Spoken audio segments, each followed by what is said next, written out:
The woman stood on the precipice of a choice, a place where morality and survival waged their eternal, brutal war. In her hand, a crisp, white envelope. Inside, a delivery manifest for a package that promised a $40 tip. $40.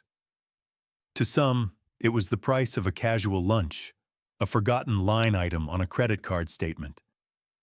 To Imani Washington, it was groceries for the week. It was the gas in her car's near-empty tank. It was a sliver of hope against the rising tide of bills that threatened to drown her. But before her, on the cold, unforgiving concrete of the city sidewalk, a man lay crumpled and still. He was a heap of faded flannel and worn denim, his face obscured by a tangle of gray hair.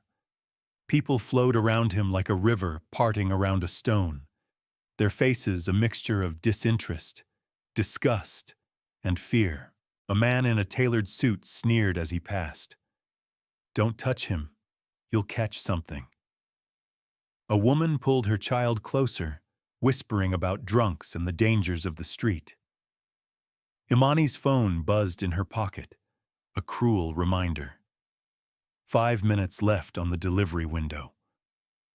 Harrison Tower loomed above them, a monument of glass and steel that scraped the sky, indifferent to the small human drama unfolding at its base.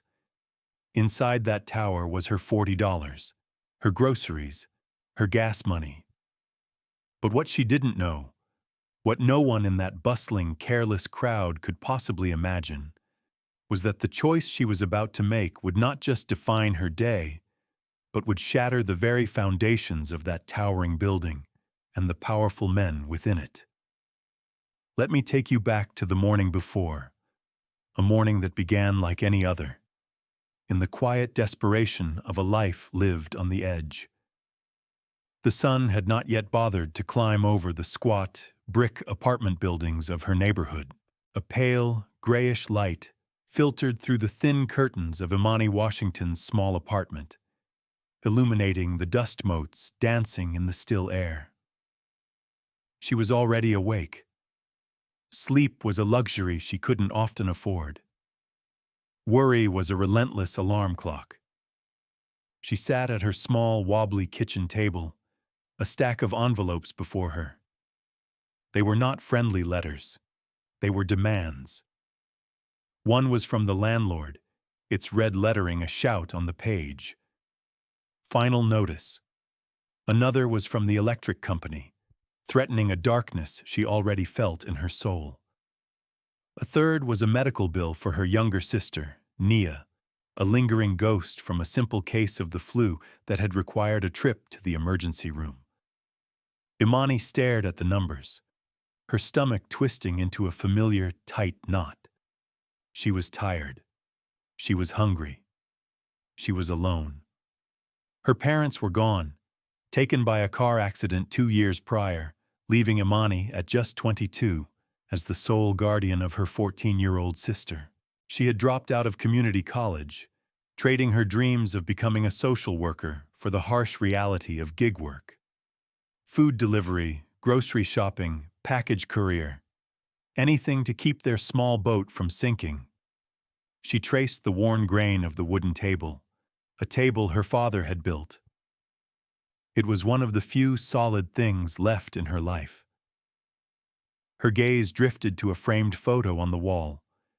Her grandmother, a woman with a smile as warm as fresh-baked bread and eyes that held the wisdom of generations.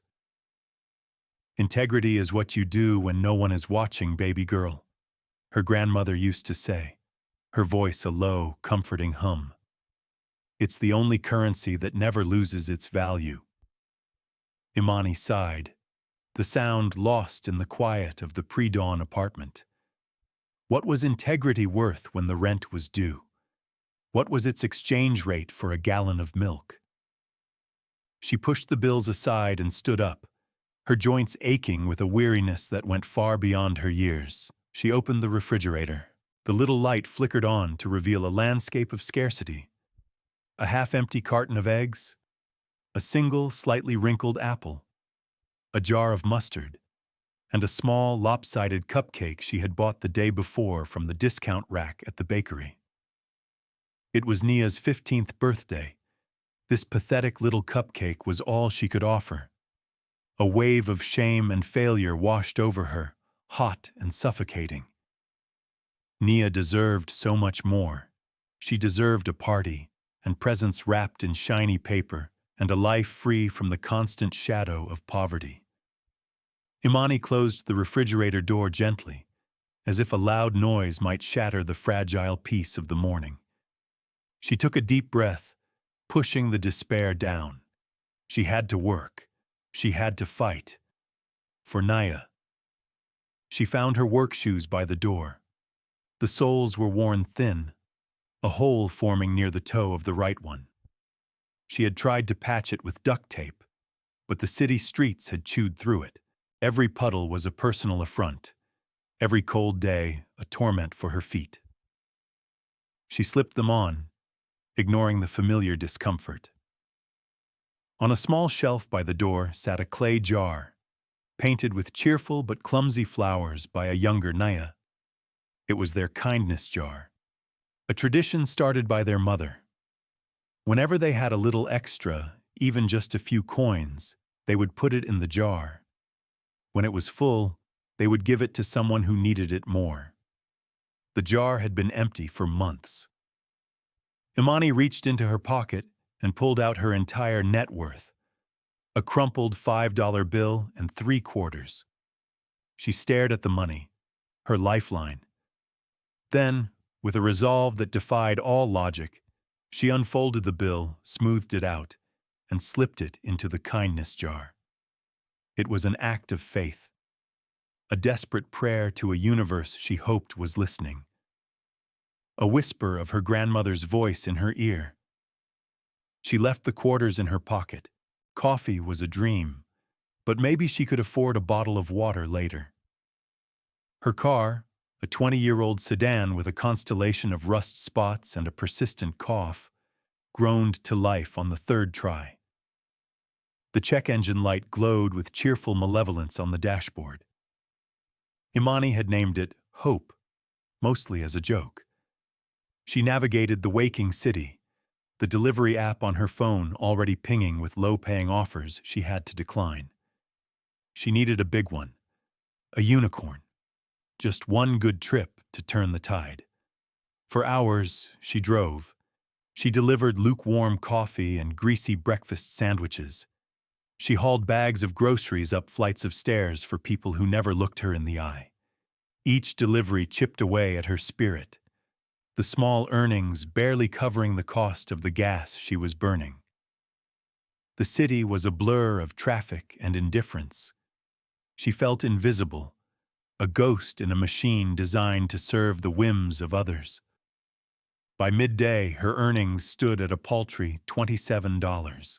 The knot in her stomach was back, tighter than ever. Then it appeared. A new order flashed on her screen. Priority corporate delivery to Harrison Tower. The payout, $60. 60. Imani's heart leaped. It was more than a trip. It was a rescue.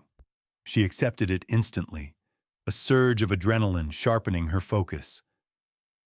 The pickup was at a high-end print shop. The package was a sleek, heavy portfolio containing architectural blueprints, marked urgent and confidential.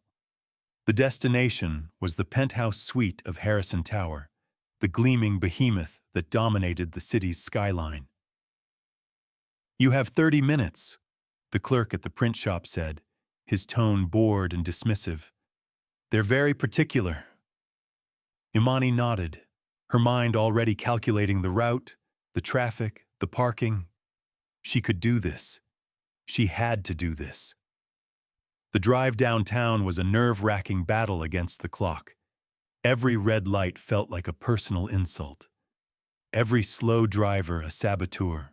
She clutched the steering wheel, her knuckles white, her gaze fixed on the GPS. She finally pulled up to Harrison Tower with 7 minutes to spare. Finding a legal parking spot was impossible. She settled for a commercial loading zone, hoping she wouldn't get a ticket, that would wipe out her entire earnings. She grabbed the portfolio, locked her car, and ran. The wind whipped around the corners of the massive building, cold and sharp. It cut through her thin jacket, a jacket she'd found at a thrift store. She was a small, hurried figure in the shadow of immense corporate power. And that is when she saw him. The man on the sidewalk. He was standing one moment, looking vaguely up at the tower, and the next, his knees buckled, and he crumpled to the ground in a heap. It was not a gentle fall. It was a sudden, complete collapse, like a marionette whose strings had been cut. Imani stopped dead in her tracks. Her heart hammered against her ribs. The world seemed to slow down. The noise of the city faded to a dull roar. All she could see was the fallen man and the people flowing around him, ignoring him, avoiding him, judging him. Her phone buzzed. 5 minutes. The portfolio in her hand felt impossibly heavy. Go. A voice in her head screamed at her. You can't afford this. You can't get involved. Think of Naya. Think of the rent. Another voice, softer and calmer, whispered. It was her grandmother's voice. Integrity is what you do when no one is watching. But people were watching. They were watching and doing nothing. That, she realized, was the problem. She took a breath and made her choice. She walked toward the man.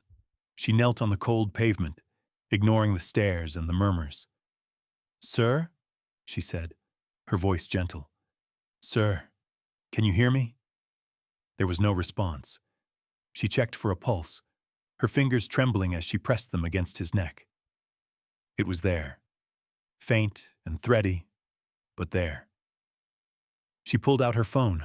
The delivery app was still open, the timer mocking her. 3 minutes. She swiped it away and dialed 911. I need an ambulance at the main entrance of Harrison Tower, she said, her voice steady despite the chaos in her mind.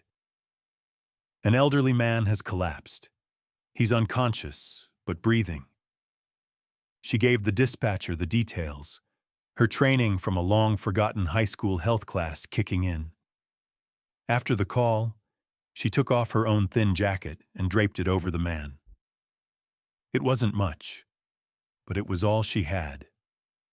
She looked at his face for the first time. It was pale and etched with lines of worry, but it wasn't the face of a drunk or a vagrant. His clothes, though simple, were clean. His hands were soft, not calloused. He was just a man who needed help. Her phone buzzed again. Delivery failed. Customer has been notified. A sick feeling spread through her stomach. There went the $60, and with a failed priority delivery, her rating on the app would plummet. She might even be deactivated, fired. Have you ever watched someone destroy themselves for a principle? Have you ever seen a person choose the hard right over the easy wrong, even when it costs them everything? Imani Washington was doing just that, on a cold patch of sidewalk, with the entire world watching and understanding nothing.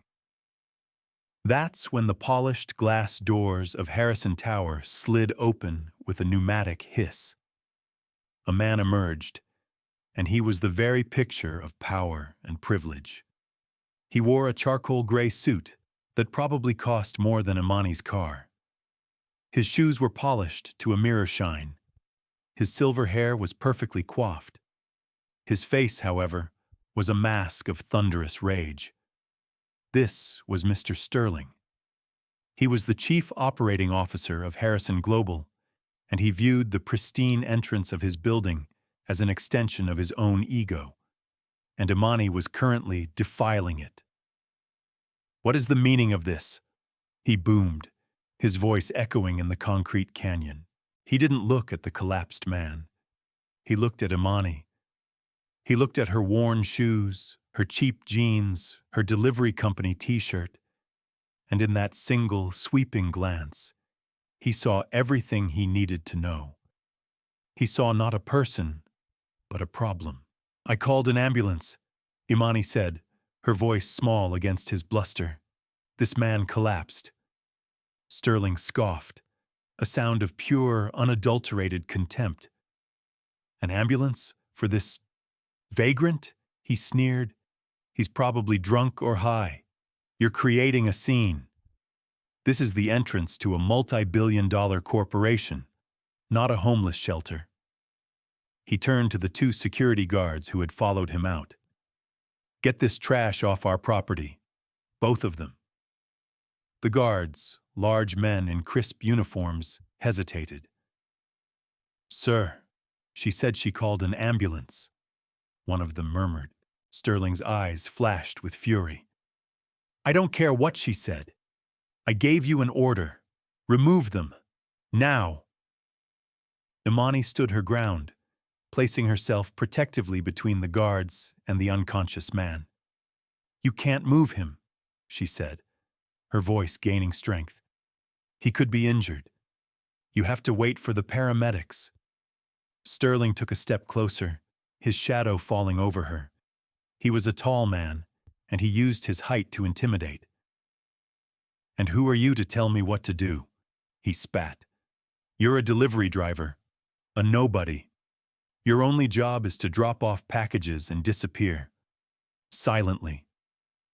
He then noticed the portfolio lying on the ground beside her, the one with the Harrison Global logo. His face contorted with a new wave of rage.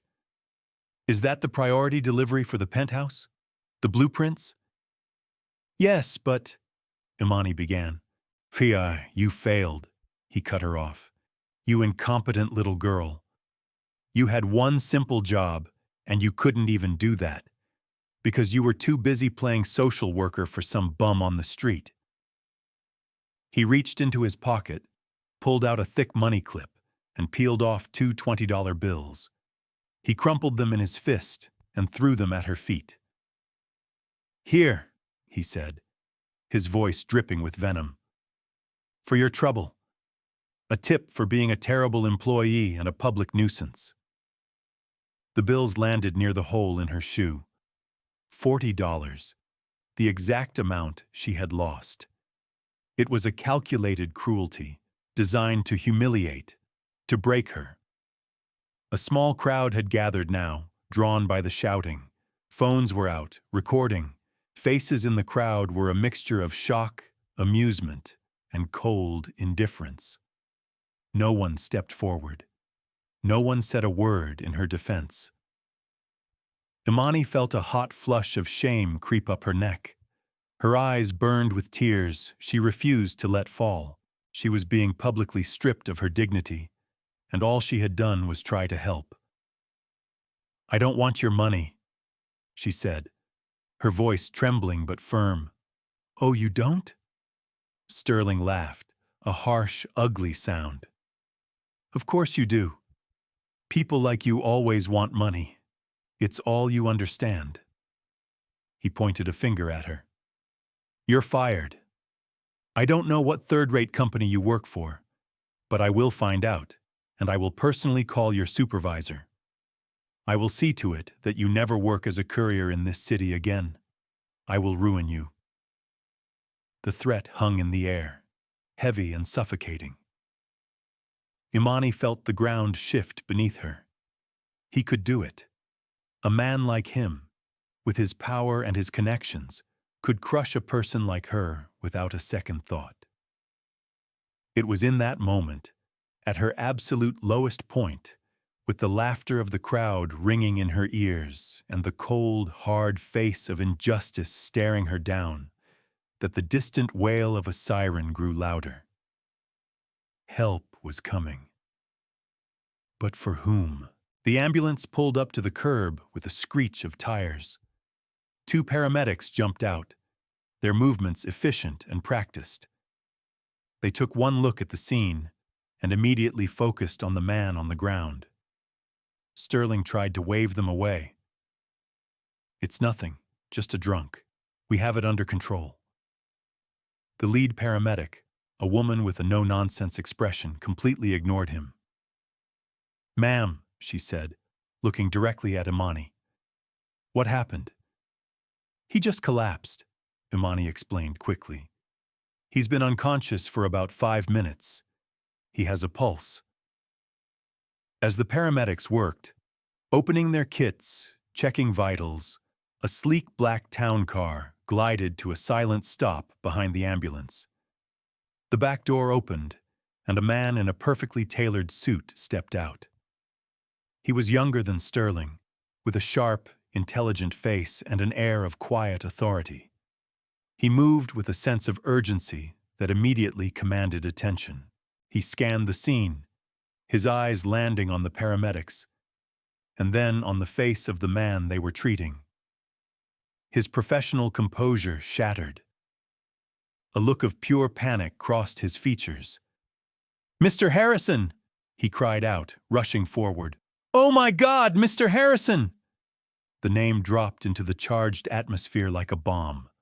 Harrison, as in Harrison Tower, as in Harrison Global. The collapsed man, the vagrant, the bum, was Jonathan Harrison, the reclusive, legendary founder and majority shareholder of the entire multi-billion-dollar corporation. A man so private he hadn't been photographed in over a decade. A man who, as it turned out, enjoyed taking solitary walks around the city, dressed in the simple clothes of his youth, to stay connected to the world he had built. A collective gasp went through the crowd. Phones that were recording for amusement were now recording for history. But no one's reaction was more profound than Mr. Sterling's. The blood drained from his face, leaving it a pasty, grayish white. His arrogant posture dissolved. His shoulders slumped. A sheen of sweat instantly beaded on his forehead. "Mr. Harrison?" he stammered, his voice a choked whisper. That can't be." He took a stumbling step forward, peering at the man on the gurney as if seeing him for the first time. Recognition dawned, followed by a wave of sickening horror. The younger man, who was David Chen, Mr. Harrison's chief of staff and personal lawyer, turned to Sterling, his eyes blazing with a cold, controlled fury. "What happened here, Sterling?" David's voice was low, but it cut through the air like a razor. Sterling began to babble, his words tumbling over each other in a desperate, pathetic stream. I didn't know. I swear, David, I had no idea it was him. I thought he was... look at how he's dressed. I was just trying to protect the building's image." At that moment, on the gurney, Mr. Harrison's eyes fluttered open. He was weak, disoriented, but conscious. His gaze found Imani, who was standing nearby, forgotten in the sudden turn of events. He lifted a trembling hand and pointed a finger, not at Sterling, but at her. "She," he rasped, his voice barely audible. "She helped me." Then his eyes shifted, finding the terrified face of his chief operating officer. His expression hardened. "And he," Mr. Harrison continued, his voice gaining a thread of steel.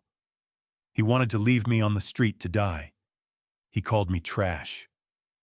The accusation, delivered so simply, was a death sentence. Sterling visibly wilted, as if his spine had turned to jelly. "No, Mr. Harrison, sir. It was a misunderstanding. A terrible misunderstanding," he pleaded, wringing his hands. David Chen stepped between them, a barrier of righteous anger. He looked at Sterling with a disgust so profound it was almost tangible. "A misunderstanding? I heard you, Sterling. We all heard you." He gestured to the crowd, to the dozens of phones still recording every damning second. "You humiliated this young woman for showing basic human decency. You berated and threatened the founder of this company because you couldn't see past his clothes. It wasn't a misunderstanding. It was a revelation. It revealed exactly who you are." By now, other executives, alerted by security, had begun to pour out of the building. They were the board members, the vice presidents, the power brokers of Harrison Global. They stopped short, their faces a mixture of confusion and dawning horror as they pieced together the scene. David Chen addressed them all, his voice ringing with authority. "Mr. Sterling, as of this moment, your employment with Harrison Global is terminated, effective immediately." "You can't do that!" Sterling shrieked, his panic turning to bluster. "I have a contract. The board—" "I am the board's legal counsel, and I have the full proxy of Mr. Harrison," David said, his tone icy. "You are fired. Security, escort this man off the premises. Confiscate his ID, his keys, his phone. Seal his office. We are launching a full investigation into his conduct and his expense reports." The last part was delivered with a pointed look that made Sterling flinch as if he'd been struck. The same two security guards who had been ordered to remove Imani now approached Sterling. There was no hesitation this time. They each took an arm, their grips firm and uncompromising.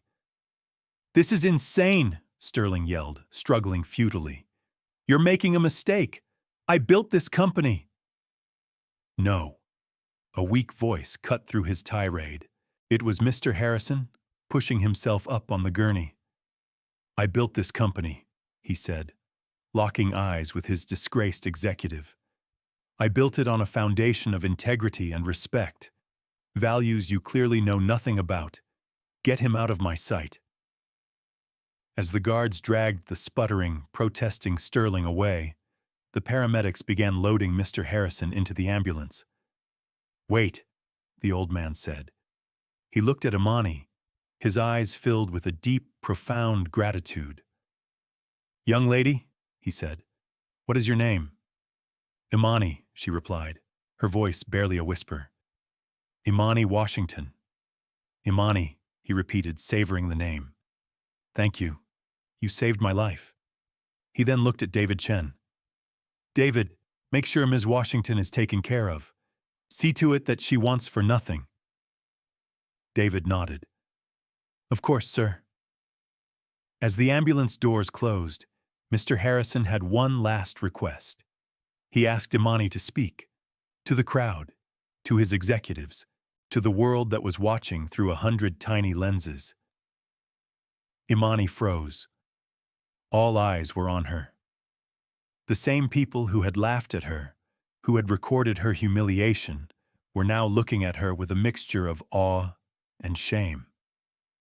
She looked at the crumpled $40 still lying on the pavement. She thought of her grandmother.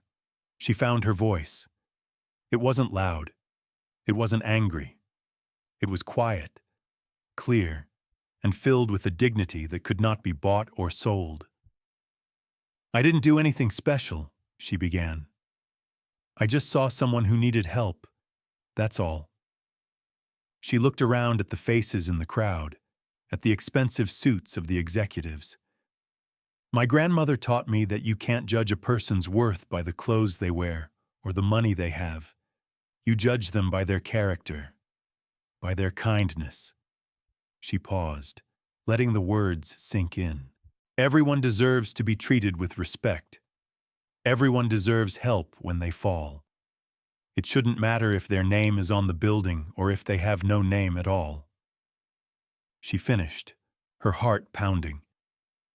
For a moment, there was silence, a profound, ringing silence. Then, one person began to clap, then another, and another. Within seconds, the entire street erupted in thunderous applause. It was a sound of catharsis, of release, of a community witnessing a profound moral victory. The executives were clapping. The bystanders were cheering. Even the paramedics paused to applaud her. Imani stood in the center of it all, a lone figure of integrity, no longer invisible. David Chen approached her, a gentle smile on his face. "Ms. Washington," he said, "Mr. Harrison is very insistent. Please allow me to escort you inside. We have much to discuss." He led her through the glass doors of Harrison Tower, past the stunned lobby staff, and into a private elevator. As they ascended, the city spread out below them, a tapestry of lights and shadows. Imani's life was about to change forever. The next few days were a blur. Mr. Harrison recovered quickly. The doctors said he had suffered from severe dehydration and exhaustion, which had led to the collapse. If Imani hadn't intervened, if he had been left on that cold sidewalk for much longer, the outcome could have been tragic. He insisted on meeting with her as soon as he was discharged. They met not in a sterile boardroom, but in his personal study at the top of the tower, a warm room filled with books, maps, and the quiet hum of a life well lived. He was dressed simply again, in a comfortable sweater and slacks. His eyes, clear and sharp, held a kindness that radiated from him like warmth from a hearth. "Imani," he began, his voice full of emotion, "I can't thank you enough. You didn't just save my life. You restored a piece of my faith in humanity." He had David Chen bring him a file. "I had my team look into your situation," he said gently. "I hope you don't mind. I learned about your parents, about your sister, Nia, about the struggles you faced." Imani felt a lump form in her throat. She simply nodded. "I also learned about your dream of being a social worker," he continued, "about your desire to help people." He opened the file. "For years, I've been planning to launch a major philanthropic arm of my company, the Harrison Foundation for Community Outreach, but I could never find the right person to lead it. Someone with vision, with empathy, and most importantly, with unimpeachable integrity." He slid a document across the polished mahogany desk toward her. It was an employment contract. "I want you to be the executive director of the foundation, Imani. I'm endowing it with an initial fund of $50 million. You will have full autonomy to build it from the ground up, to create programs that help people who are struggling, just like you were." Imani stared at the paper, her eyes scanning the details. The title, the responsibilities, the salary. The number was so large, she had to read it 3 times to make sure she wasn't hallucinating. It was more money than she could have hoped to earn in 10 lifetimes of delivering food. I don't know what to say," she stammered, tears finally welling in her eyes. "I don't have a degree. I'm not qualified." Mr. Harrison smiled, a kind, fatherly expression. "You are more qualified than any Ivy League graduate I've ever met," he said. "You have a degree in compassion, a doctorate in courage. That's all the qualification I need." But that was not all. He pushed a second envelope toward her. "This is a personal gift," he said. "A signing bonus, if you will. To take care of your immediate needs. To give you and your sister the breathing room you deserve." Her hands trembled as she opened it. Inside was a check, made out to Imani Washington, for $100,000. A sob escaped her lips, a sound of overwhelming shock and relief. The weight of years of struggle, of constant worry and fear, lifted from her shoulders in that single, cathartic moment. The rewards did not stop there. David Chen and his team became her personal fairy godmothers. The next day, a flatbed truck arrived and towed away her old, rusted car. An hour later, a brand new, safe, and reliable sedan was delivered to her, fully paid for, with a big red bow on the hood. A representative from a property management company met her at her apartment. Mr. Harrison had paid her rent for the next 2 years. Not only that, but a team of movers and designers arrived. They replaced her worn-out furniture, installed a new, energy-efficient refrigerator, and stocked it to overflowing with fresh, healthy food. They set up a new bedroom for Nia, complete with a desk for her to do her homework and shelves for her books. When Nia came home from school that day, she walked into a wonderland. She saw the food, the new couch, the keys to a new car on the table. She saw the check on the counter. She saw the look on her big sister's face, a look of pure, unadulterated joy she hadn't seen in years. And when Imani told her the whole story, they just held each other and cried. Tears not of sorrow, but of profound, unbelievable gratitude. A trust was also established for Nia's education, guaranteeing a full scholarship to any university she chose. Her future, once so uncertain, was now a bright, open road. The final symbolic reward was perhaps the most meaningful. The new $50 million foundation was officially chartered, but it was not named the Harrison Foundation. At the press conference, with news cameras flashing and the entire city watching, Mr. Harrison unveiled the new headquarters. Carved in elegant letters above the main entrance were the words, "The Imani Washington Center for Compassion." Her name, once unknown, was now a symbol of hope and integrity for the entire city. And what of Mr. Sterling? What becomes of a man who builds his life on a foundation of arrogance and cruelty? His downfall was as swift and spectacular as Imani's rise. The investigation David Chen launched into his expense reports uncovered a hornet's nest of corruption. For years, Sterling had been embezzling company funds, funneling money into offshore accounts, and living a life of stolen luxury. The public humiliation of being fired was just the beginning. He was arrested a week later, not in the privacy of his home, but during a lavish dinner at a fancy restaurant. He was led out in handcuffs in front of his shocked and horrified society friends. The story of his cruelty to Imani and Mr. Harrison had already gone viral, making him a public pariah. The news of his financial crimes sealed his fate. His wife, mortified and disgusted, filed for divorce the next day. His assets were frozen. His powerful friends abandoned him. He was left with nothing but a high-priced lawyer who couldn't save him from the mountain of evidence. He faced a long prison sentence. His life was utterly and completely ruined. It was a perfect, ironic justice. The man who threw $40 of crumpled cash at a woman in need now had nothing. The man who threatened to ruin her life had, in the end, only succeeded in ruining his own. 6 months later. The city looked different to Imani now. She no longer saw it from behind the wheel of a battered car, a landscape of obstacles and deadlines. She saw it from the window of her corner office at the Imani Washington Center, a place of possibility and hope. She wore a sharp, stylish blazer, but underneath it was the same simple t-shirt, a reminder of where she came from.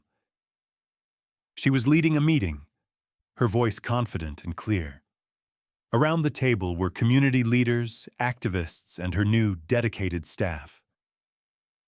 "Our first initiative," she was saying, "is the Driver's Dignity Fund. It will provide emergency grants, healthcare stipends, and legal aid to gig economy workers. The people who keep this city running deserve a safety net. They deserve to be seen." The people at the table nodded, their faces alight with inspiration. Imani was not just a boss, she was a leader. She was the same kind, empathetic person she had always been. But now she had the power to turn that kindness into action, into real, tangible change that would affect thousands of lives. Her story had created ripples that spread far beyond her own life. Harrison Global, under the renewed leadership of its founder, implemented a new company-wide policy called the Washington Rule. Every employee was given paid time off each month to volunteer in the community, and any employee who was caught on camera performing a significant act of public service received a substantial bonus. The story inspired a movement. Other corporations, eager to repair their public images, began to follow suit, launching their own community initiatives. The city became a kinder place, one small act at a time. That evening, as Imani was leaving her office, she drove down a familiar street. She saw a young man on the side of the road, his delivery car pulled over, a flat tire mocking his efforts. He was kicking the tire in frustration, his shoulders slumped in defeat. Imani saw the familiar uniform. She saw the exhaustion on his face. She saw herself. Without a moment's hesitation, she pulled her new, safe car over behind him and put on her hazard lights. She got out. "Trouble?"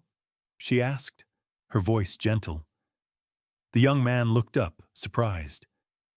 "Yeah," he sighed. "Flat tire, and I don't have a spare. My whole night is shot." "Don't worry," Imani said with a warm smile. "I've got roadside assistance. We'll have you back on the road in no time." She made the call, but she didn't just get back in her car and wait. She stayed with him. She pulled 2 bottles of water from her bag and handed one to him. She asked him about his day. She listened to his story. She saw him not as a problem or a nuisance, but as a person. When the tow truck arrived and fixed his tire, the young man tried to thank her, to offer her money. Imani just shook her head. "Just do me a favor," she said. "The next time you see someone who needs help, pay it forward." She got back in her car and drove away, leaving the young man staring after her, a look of wonder on his face. The cycle of kindness continued. Have you ever wondered about the power of a single choice? How a small act of decency in a world full of indifference can change everything? Imani Washington's story is not just about a reversal of fortune. It is a testament to the enduring power of character. It is a lesson that true wealth is not measured in dollars, but in dignity. That true strength is not in how high you can climb, but in how often you are willing to stoop to lift others up. We all face our own versions of that cold sidewalk. Moments where we must choose between what is easy and what is right. Between looking away and getting involved. What would you have done in her worn-out shoes? Who have you judged unfairly based on their appearance? Leave a comment below and tell me about a time when kindness changed your life, or when you wish you had shown more of it. The world can be a dark and unforgiving place, but every single day, we are given the opportunity to be a light, to be someone's hero. Now go. Go be someone's Imani.